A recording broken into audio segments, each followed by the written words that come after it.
नमस्कार दोस्तों, आप सभी का स्वागत है कॉन्सेप्ट एकेडमी के यूट्यूब चैनल पर। और हम डिस्कस कर रहे थे आपका भारत का इतिहास, और ये मॉडर्न हिस्ट्री का आपका लास्ट लेक्चर रहेगा इस सीरीज़ का। ठीक है ना, आगे देखेंगे कोई नई सीरीज़ होगी स्टार्ट तो मैं करूँगा। तो ये लास्ट है आपका इस वाली सीरीज़ का। तो ब्रिटिश भारत में वर्ग संघर्ष, खासकर जो मजदूर संघर्ष है उसके बारे में पढ़ेंगे। मजदूर वर्ग का जो संघर्ष है, ठीक है ना। इससे पहले हमने बोल सकते हैं थोड़ा बहुत किसके बारे में पढ़ा था, प्रेस स्वतंत्रता के बारे में पढ़ा था। ठीक है ना। इस बार मजदूर और किसानों के कुछ संघर्षों के बारे में पढ़ेंगे। ठीक है। पहले का 1921-22 के दौरान अवध में कांग्रेस द्वारा शुरू किए गए एका आंदोलन। ये याद रखना, अवध की तरफ होता है, अवध बोला जाता है आज के आपके लखनऊ वाले क्षेत्र को। तो शुरुआत किसने की थी? ये थे आपके मदारी पासी। 21 में होता है स्टार्ट। तो लिखा 1921 के अंत में मदारी पासी द्वारा असहयोग आंदोलन की शुरुआत के रूप में एक आंदोलन शुरू किया गया था। यह आंदोलन बहराइच, सीतापुर और हरदोई में शुरू किया गया था।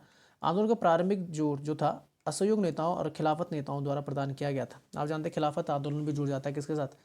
असहयोग आंदोलन के साथ। उसी समय 50% से अधिक उच्चतर किराया आंदोलन के प्रमुख कारणों में से एक था। हालांकि आंदोलन स्वैच्छिक था और थोड़े समय बाद क्या हो गया था? समाप्त हो गया था।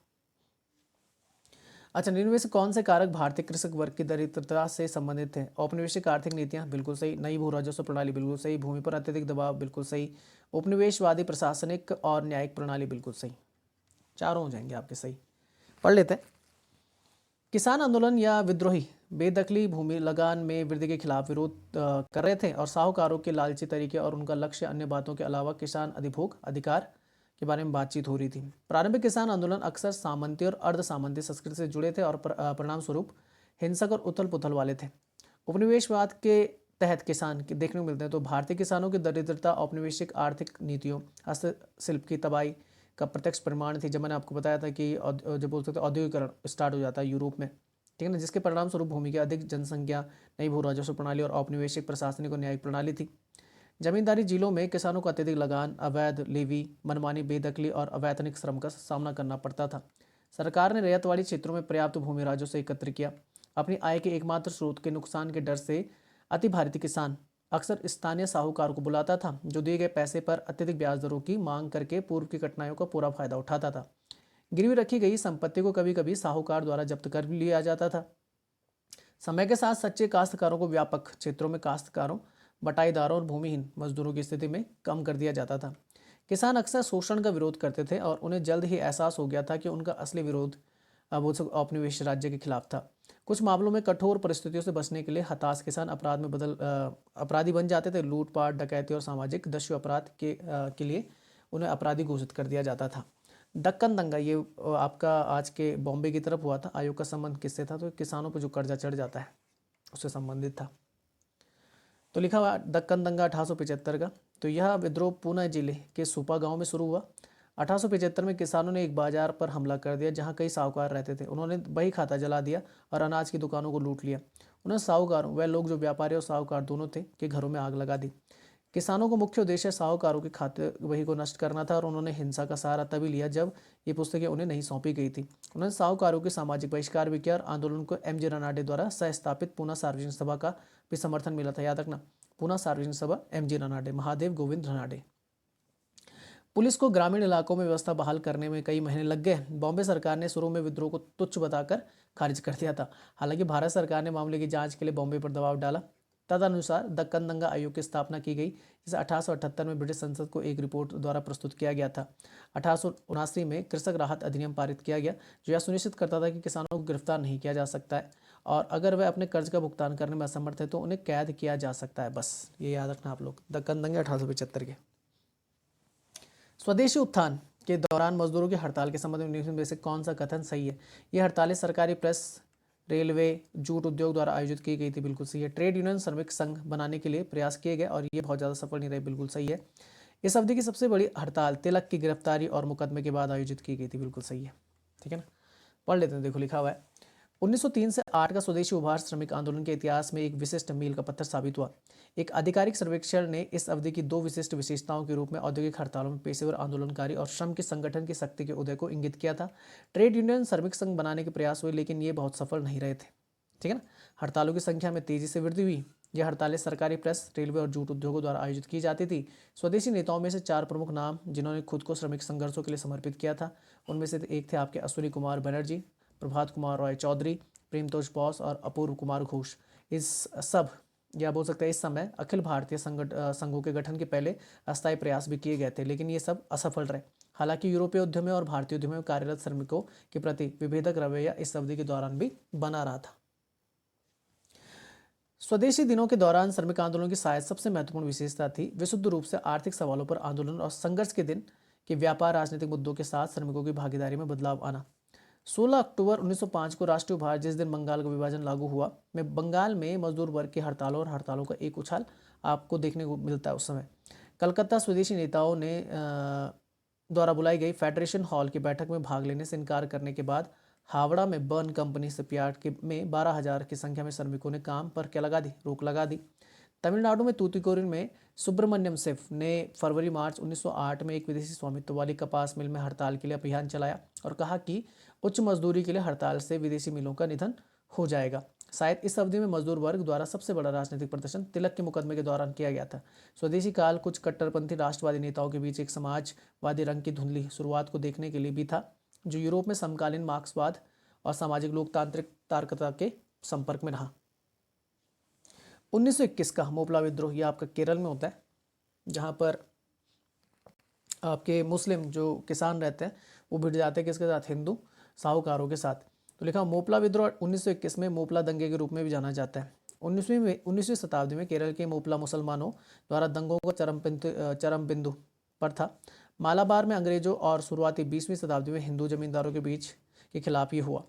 यह एक सशस्त्र विद्रोह था जिसका नेतृत्व वरियाम कुंजा अहमद हाजी ने किया था। खिलाफत आंदोलन की अगर बात करें 1920 से 22 तक चलता है। कौन स्टार्ट करते हैं? अली ब्रदर्स, मोहम्मद अली और शौकत अली ने 1920 में खिलाफत आंदोलन की बहाली के लिए ब्रिटिश विरोधी आंदोलन चलाया। मौलाना अबुल कलाम आज़ाद ने भी आंदोलन का नेतृत्व किया और कहाँ से कर रहे थे? आईएनसी से कर रहे थे, और महात्मा गांधी ने भी इससे सपोर्ट किया था। व्यवसाय संघ अधिनियम 1926 के बारे में कौन से कथन सही है? व्यवसायी संघ को लागू संघों के रूप में मान्यता प्राप्त कर दी गई थी उस समय, बिल्कुल सही है। व्यवसाय संघ गतिविधियों के पंजीकरण विनियमन के लिए शर्तें निर्धारित की गई थी, बिल्कुल सही है। व्यवसाय संघ की राजनीतिक गतिविधियों पर प्रतिबंध हटा दिया गया था, नहीं, प्रतिबंध था, लगा रखा था, हटा नहीं दिया गया था। तो आंसर हो जाएगा फर्स्ट एंड सेकेंड, सही बोल रहा है ना, ठीक है। पढ़ लेते हैं, देखो। व्यवसाय संघ अधिनियम 1926 पूर्ववर्ती भारतीय व्यवसाय संघ अधिनियम व्यवसाय संघ शब्द को किसी भी संयोजन के रूप में परिभाषित करता है, चाहे वह अस्थायी या अस्थायी हो। मुख्य रूप से कामगारों और नियोक्ताओं के बीच या कामगारों और कामगारों के बीच, नियोक्ता और नियोक्ताओं के बीच संबंधों को विनियमित करने के उद्देश्य से या किसी व्यापार या व्यवसाय के संचालन में प्रतिबंधात्मक शर्तें लगाने के लिए, और इसमें दो या दो से अधिक व्यवसाय संघ का कोई भी संघ शामिल है। व्यवसाय संघ किसी देश के आधुनिक औद्योगिक प्रणाली का एक महत्वपूर्ण घटक है जो संबंधित संवैधानिक तंत्र के तहत काम करता है, संगठनों द्वारा निर्धारित विश्व स्तर पर स्वीकृत सिद्धांतों का पालन करती है। व्यवसाय संघ अधिनियम 1926 की अगर बात करें तो लिखा व्यवसाय संघ को कानूनी संघों के रूप में मान्यता दी गई थी। व्यवसाय संघ गतिविधियों के पंजीकरण और विनियमन के लिए शर्तें निर्धारित की गई थी। व्यवसाय संघ के लिए वैध गतिविधियों के अभियोजन से सुरक्षित प्रतिरक्षा नागरिक और आपराधिक दोनों, लेकिन उनकी राजनीतिक गतिविधियों पर कुछ प्रतिबंध लगा दिए गए थे, ठीक है ना, तो वो गलत हो जाता आपका। इनमें से कौन सा गलत सुमेलित है? संथाल विद्रोह झारखंड, बिल्कुल सही। मोपला विद्रोह केरल, बिल्कुल सही। रंगपुर विद्रोह बिहार नहीं था, ये था मेन जो रीजन था इसका, बंगाल था, तो ये हो जाता है गलत। डेक्कन विद्रोह बॉम्बे, अभी बताया आपको। तो संथाल विद्रोह की पहले बात करते हैं। यह संथाल लोगों द्वारा ब्रिटिश औपनिवेशिक सत्ता और जमींदारों के दोनों के खिलाफ विद्रोह था। नेता थे सिद्धू, कानू, चांद और भैरवी। स्थान था झारखंड। विद्रोह को दबा दिया गया और बड़े पैमाने पर अन्य विद्रोह द्वारा छायांकित किया गया था। मोपला विद्रोह केरल के मालाबार क्षेत्र के मोपला मुसलमान द्वारा हिंदू जमींदारों के खिलाफ विद्रोह का एक क्रम था। विद्रोह के मुख्य कारण भूमि कर में वृद्धि, भूस्वामी की सुरक्षा और जमींदारों द्वारा गरीब किसानों को शोषण था। इसका परिणाम हिंदू मुस्लिम दुश्मनी से हुआ। 1921 का विद्रोह लंबे समय से चले आ रहे कृषि असंतोष का एक प्रकटीकरण था। स्थान था मालाबार, केरल। रंगपुर विद्रोह बंगाल में रंगपुर विद्रोह हुआ। इसने किसानों के शोषण की इजारेदारी योजना जैसी बुराइयों को उजागर किया। इसके परिणाम स्वरूप इजारेदारी सिस्टम जो था ये बोल सकते हैं पूर्वगामी, बोल सकते हैं कि आपका रूप था किसका, स्थायी बंदोबस्त का, जमींदारी सिस्टम का। इसके परिणाम स्वरूप एक स्थायी भूमि बंदोबस्त लागू हुआ। स्थान था रांची, हजारीबाग, पलामू और मानभूम। दक्कन विद्रोह की अगर बात करें तो स्थायी बंदोबस्त के साथ अंग्रेजों ने अपनी उपस्थिति बंगाल में से आगे बढ़ा दी। रैतवाड़ी बंदोबस्त राजस्व प्रणाली थी जिसे बॉम्बे डेक्कन क्षेत्र में पेश किया गया था। विद्रोह पूना में शुरू हुआ और आगे चलकर अहमदनगर तक फैल गया। इस विद्रोह में साहूकार का सामाजिक बहिष्कार हुआ। मई और जून 1875 में पुणे और अहमदनगर जिलों के कुछ हिस्सों में महाराष्ट्र के किसानों ने बढ़ती कृषि संकट के खिलाफ विद्रोह किया। 1875 में दक्कन दंगों ने साहूकारों के लिए ऋण चपरासी काम युति की शर्तों को लक्षित किया और किसानों ने साहूकारों के घरों और दुकानों पर व्यवस्थित हमले शुरू कर दिए थे, जला भी दिए थे बल्कि मकान। नेक्स्ट आता है 1929 में मजदूर नेताओं के मुकदमे को दुनिया भर में प्रचार मिला, जिससे मजदूर वर्ग के आंदोलन को मजबूती मिली। नहीं, मजबूती नहीं मिली थी। सबने अवज्ञ आंदोलन में कार्यकर्ताओं ने भाग लिया था, सही है। साम्यवादियों ने खुद को भारत छोड़ो आंदोलन से अलग कर दिया था, बिल्कुल सही है। तो आंसर बन जाता है आपका सेकेंड एंड थर्ड। पढ़ लेते हैं, इसके बारे में लिखा हुआ है। एक आता है मेरठ षड्यंत्र केस, आता है आपका 1929 में। तो लिखा हुआ मेरठ साजिश का मामला भारतीय मजदूर वर्ग के आंदोलन के लिए अत्यधिक राजनीतिक महत्व का था, क्योंकि यह भारत में साम्यवाद के उदय के खिलाफ ब्रिटिश सरकार की साजिश थी। सरकार ने मार्च 1929 में साजिश के आरोप में 31 मजदूर नेताओं को क्या कर दिया था, गिरफ्तार कर दिया और 3.5 साल के लिए मुकदमे के बाद Muzaffar Ahmad, S A. Dange, Joglekar, Philip Spratt, Ben Bradley, Shaukat Usmani और अन्यों को दोषी करार दिया था मेरठ षड्यंत्र केस 1929 का, ठीक है ना। वैसे इसके बारे में पहले डिस्कस कर चुका हूँ। मुकदमे ने दुनिया भर में ध्यान आकर्षित किया, लेकिन इसने मजदूर वर्ग के आंदोलन को कमजोर कर दिया। इस मुकदमे को दुनिया भर में प्रचार मिला, लेकिन मजदूर वर्ग के आंदोलन को कमजोर कर दिया था। 1930 में सवर्ण अवज्ञा आंदोलन में मजदूरों ने भाग लिया। फिर भी 1931 के बाद 1931 में विभाजन के कारण मजदूर वर्ग के आंदोलन में गिरावट आई। इसमें एन.एम. जोशी के नेतृत्व में निगमवादी प्रवृत्ति Akhil Bharatiya trade union federation की स्थापना के लिए एटक से अलग हो गई थी, ठीक है ना। एटक मतलब वही AITUC, all India trade union Congress. 1935 में साम्यवादी फिर से एटक में शामिल हुए। वाम मोर्चे में साम्यवादी कांग्रेस, समाजवादी और नेहरू और सुभाष जैसे वामपंथी राष्ट्रवादी शामिल थे। साम्यवादियों ने भारत छोड़ो आंदोलन से खुद को क्या कर दिया था, अलग कर दिया था, और साम्यवादियों ने औद्योगिक शांति की नीति का समर्थन किया था। नेक्स्ट आता है मेल करना है ना, सुमेलित करना है, ठीक है। एक आंदोलन मदारी पासी, बिल्कुल सही है। अखिल भारतीय ट्रेड यूनियन नारायण मल्हार जोशी, बिल्कुल सही, NM जोशी। और आपके मजदूर महाजन संघ के महात्मा गांधी, बिल्कुल सही है। तीनों सही हो जाते हैं आपके। देखो लिखा हुआ है NM जोशी या नारायण मल्हार जोशी एक भारतीय ट्रेड यूनियन नेता थे और गोपाल कृष्ण गोखले के अनुयायी थे। जोशी श्रम के मुद्दों पर में शामिल हो गए और 1921 में चरमपंथी नेता लाला लाजपत राय के साथ, ठीक है ना। तो याद रखना, लाला लाजपत राय और NM जोशी, इन दोनों ने मिलकर अखिल भारतीय ट्रेड यूनियन कांग्रेस एटक या AITUC की स्थापना की थी 1921 में। वह 1925 से 1929 तक और 1940 से 1948 तक एटक के महासचिव रहे। 1931 में उन्होंने एटक छोड़ दिया था बीच में और अखिल भारतीय ट्रेड यूनियन संघ की शुरुआत की थी, ठीक है ना। यहाँ पे कांग्रेस था, वहाँ पे उन्होंने संघ कर दिया। 1911 में जोशी ने सोशल सर्विसेज लीग नामक एक संगठन की स्थापना भी की थी। लीग ने स्वयंसेवकों के लिए प्रशिक्षण कार्यक्रम आयोजित किए, जिनकी सेवाओं का उपयोग बाद में अकाल, महामारी, बाढ़ और अन्य आपदाओं से पीड़ित लोगों के राहत कार्यों के लिए और गरीबों और निराश्रितों के कल्याण कार्यक्रमों के लिए भी किया गया था। मदारी पासी की अगर बात करें, 1860 में जन्म हुआ था, तो भारतीय उग्रवादी किसान आंदोलन के नेता थे। मदारी पासी अछूत पासी जाति से ताल्लुक रखते थे, जिसे ब्रिटिश प्रशासन ने आपराधिक जाति के रूप में वर्गीकृत किया था। पासी समुदाय को एक आतंकवादी के रूप में भी मान्यता दी गई थी। खासकर 1857 के विद्रोह के दौरान कई पासी लोगों की भूमिका वहां पर संलिप्त थी। एक आंदोलन प्रथम विश्व युद्ध के बाद औपनिवेशिक भारत में शुरू किए गए किसान विद्रोह की एक श्रृंखला का एक हिस्सा था। मदारी पासी ने एक आंदोलन में शामिल किसानों के बीच खुद को एक करिश्माई जमीनी नेता के रूप में स्थापित किया। उसने सभी धर्मों और जातियों के किसानों और छोटे छोटे जमींदारों को एकजुट किया। मजदूर महाजन की स्थापना महात्मा गांधी द्वारा 1916 में अहमदाबाद में की थी। ये आपने याद रखना है, मजदूर महाजन। यह गुजरात में श्रमिक आंदोलन, कपड़ा आंदोलन से संबंधित था। असहयोग आंदोलन का आर्थिक मोर्चे पर क्या प्रभाव था? यही था, विदेशी सामानों का बहिष्कार किया गया, शराब की दुकानों पर धरना देना था, विदेशी कपड़ों को विशाल अलावों में जलाना था, भारतीय स्वदेशी कपड़े पहनने थे, यही थे। पढ़ लेते। देखो 1921 में गांधी जी के नेतृत्व में असहयोग आंदोलन की शुरुआत हुई थी, ठीक है ना। 1920-21 मान के चलो। इसका उद्देश्य पंजाब और तुर्की के साथ हुए अन्याय विरोध करना, स्वराज प्राप्त करना था। तुर्की वही आपका खिलाफत मूवमेंट से रिलेटेड था, जब बोल सकते हैं आपका युद्ध होता है, ठीक है ना। ऑटोमन एम्पायर और शायद से ब्रिटिश साम्राज्य के बीच में युद्ध होता है और वो आपका ऑटोमन एम्पायर हार जाता है और खलीफा को अपदस्थ कर दिया जाता है वहाँ पे।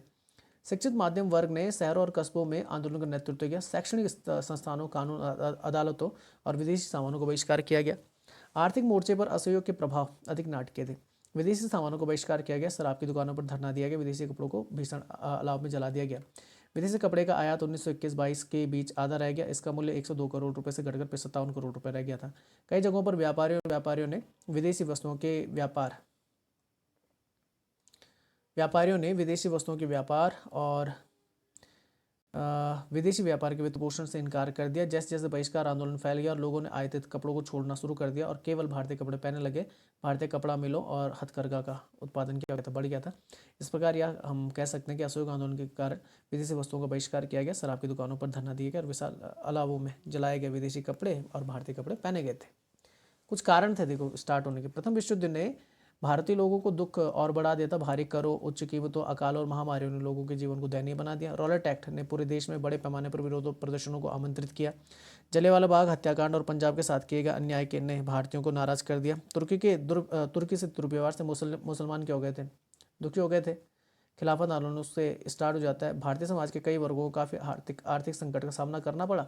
कस्बों, श्रमिकों और कारीगरों में मध्यम और उच्च कीमतों पर भोजन और आवश्यक वस्तुओं की कमी की चपेट में आ गए थे। ग्रामीण गरीब और किसान व्यापक सूखे और महामारियों के शिकार थे। अंग्रेज इन घटनाओं से अनभिज्ञ थे। नागपुर 1920 में कांग्रेस के अधिवेशन ने गांधी जी के असहयोग के विचारों को अपनाया था। ठीक है, इस वीडियो को यहीं तक रखते हैं। जय हिंद, जय भारत।